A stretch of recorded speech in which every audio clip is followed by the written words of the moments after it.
Now, I know I could talk about many things that are absolutely horrid about this 1 hour long video of Charlie's conversation with Sneako, but I choose not to talk about that and instead talk about something very positive that Charlie says, which is his reason for doing what he does. Let's watch that now. I have to go back to where I think it is, and I'll get to you then. What are your beliefs? What are they? I don't know them. Can you tell So me I what you feel, believe in? yeah, I feel like I've made my beliefs very clear.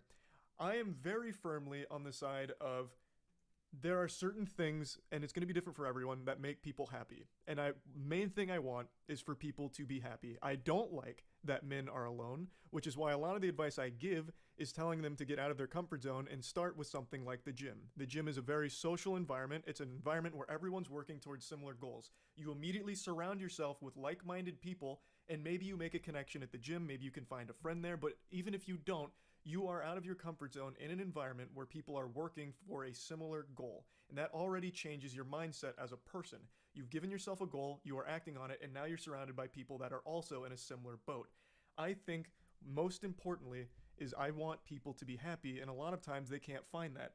So I don't think there's anything wrong with escapism, like watching someone play a game or even playing games yourself. Now, I absolutely agree with what Charlie says. He does try to make people happier. He does try to do what he wants himself. He tries to, do what what he wants them to do to him. And he does this extremely well. You know how many people actually enjoy Charlie's videos, including myself.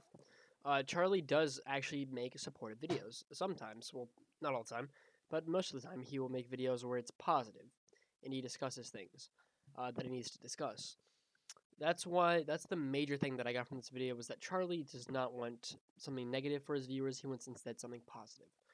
Um, with Charlie, I absolutely support whatever he does in this argument.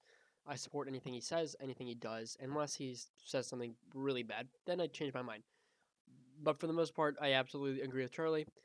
And I'm gonna cut to another part of the video, which I'm just gonna end it off on a really bad note of Sneako defending the cuties. All right, see you guys later. This discussion with you about cuties since I dropped that video back in 2020.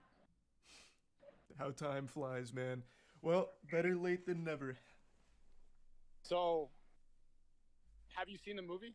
Yeah, so you mentioned you saw my video, so you know I didn't finish the movie. I physically couldn't. I found it just to be completely repulsive.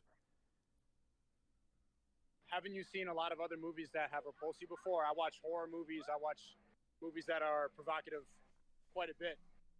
Yeah, but this is something I feel isn't being recognized.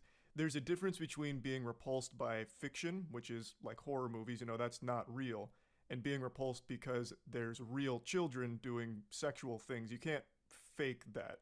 The actresses were 11 to 13 years old. They were twerking. There was some very gross scenes in there, and like the cameras would zoom in on their chest and their ass and their crotch. Like, that's a very different kind of repulsed. That's what